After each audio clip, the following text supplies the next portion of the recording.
Hello, it's Yvonne from the Fabric Hut. Happy Tuesday morning. So for this week on our Tuesday technique, we are going to take 2 squares and make eight half square triangles at one time.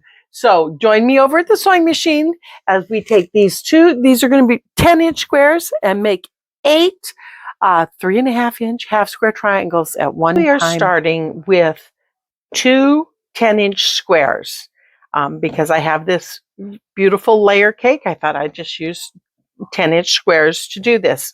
So when you're trying to figure out the size you need to make your magic 8, you're going to take the finished size of your square. So for instance, this is going to make let's say I want a 4-inch finished square.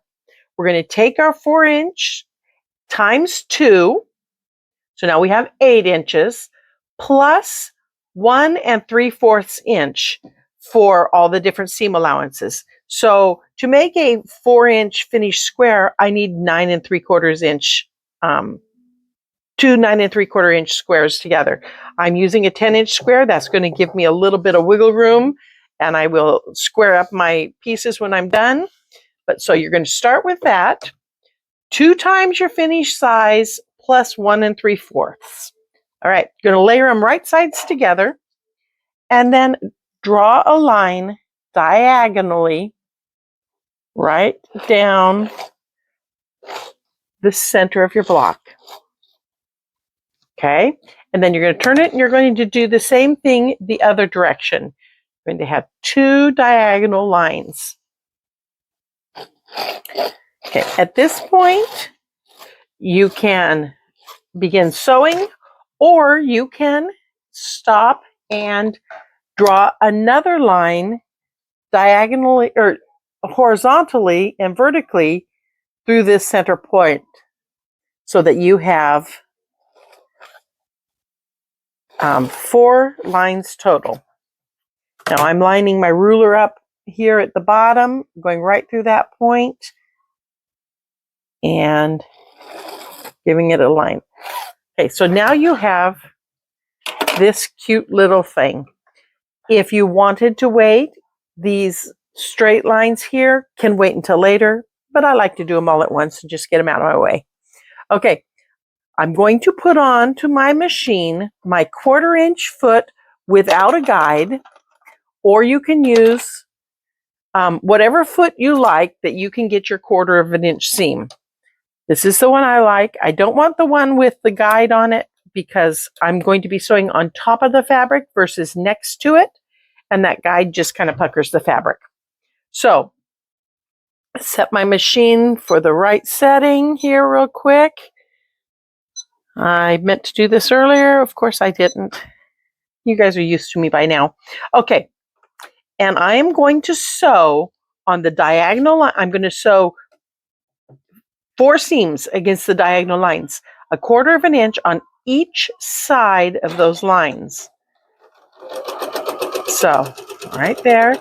And remember, I have a little bit of wiggle room because I made my block a little bit bigger so that I can trim them up. So if it's not exact, you have some wiggle room. I like to do that because I think it's just easier to take the moment to trim than it is to have to worry about being really, really exact. Okay, and then we're going to go down the other side of that same line. There we go. Now, when are the time that I would make the 8 at a time? When would I use this technique? Anytime I need more than just a couple of the same half square triangle. If I'm doing something that is going to take either 6 or more half square triangles that are identical, this is the technique I'm going to use because it's so quick, it's so accurate, and you know, I like that instant gratification. In this amount of time that I'm just chit-chatting with you here, I'm already almost done making all 8 of them. I have one more seam, and then it's just cutting and we are done with 8 half square triangles. So that's when I use it, when I'm doing something that I need a whole bunch of the very same half square triangle. Now, if I need, if I'm doing something that has multiples, 8 or less, but I need a variety of colors, as long as I need at least 6 or 8 of them, I'm going to do this and then layer some more with the different colors that I need. Okay, so I have that sewn, two lines on each side of the diagonal. I haven't sewn on the straights. So what we're going to do at this point is we are going to get out our cutting mat. Excuse me. It's allergy season here in Oregon, so I have that raspy throat thing going on. Okay, we're going to get out our cutting mat, and it doesn't matter whether you go diagonals first or straights first. I'm going to go straights first because I'm using a small mat and I'll be able to turn things. You are going to cut right on your drawn lines. Just right on them. All right. Cutting, it really is so much easier to cut standing up. I'm sitting down so I can stay by my machine. Standing up, you can get the downward pressure and get things cut really simply. Cut right on that straight line again. And one more. And now I have what it looks like when you're doing them 2 at a time.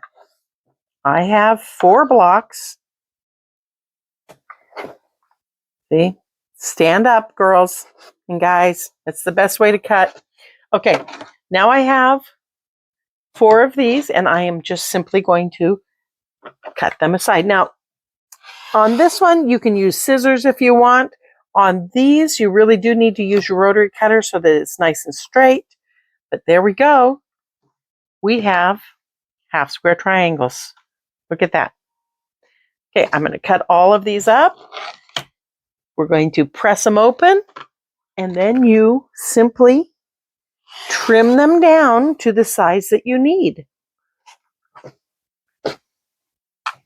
And you have, in that amount of time, oh gosh, that's even less than 10 minutes, we have sewn 8 of them. 8 half square triangles. And these are kind of big.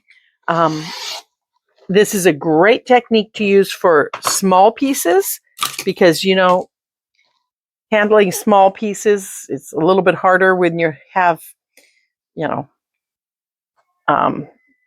trouble with your hands or anything. So I'm going to set this aside, and then we will move on to our pressing. Again, this is a straight of grain. This is a bias. Remember the rules about pressing bias? You don't want to press towards the bias. You want to press away from the bias so that you don't stretch it. So give it a little finger press and then press it towards the straight of grain. Put it there and just towards the straight of grain. Do it one more time. I'm pressing towards the dark color. Give it a little finger press just to open it up and make it lay out there nice.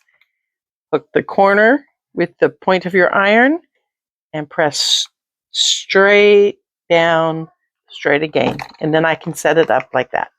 Okay, and there you go. Then you'll just trim them up to what you need, and you have got 8 half square triangles done in less than 10 minutes. Alrighty, so come back and check with me on the classic block this week, and we are going to be using this technique to make our half square triangles for our classic block this week. Thanks for joining me. If you have any questions, you be sure to leave the message and I will get back to you. Happy quilting!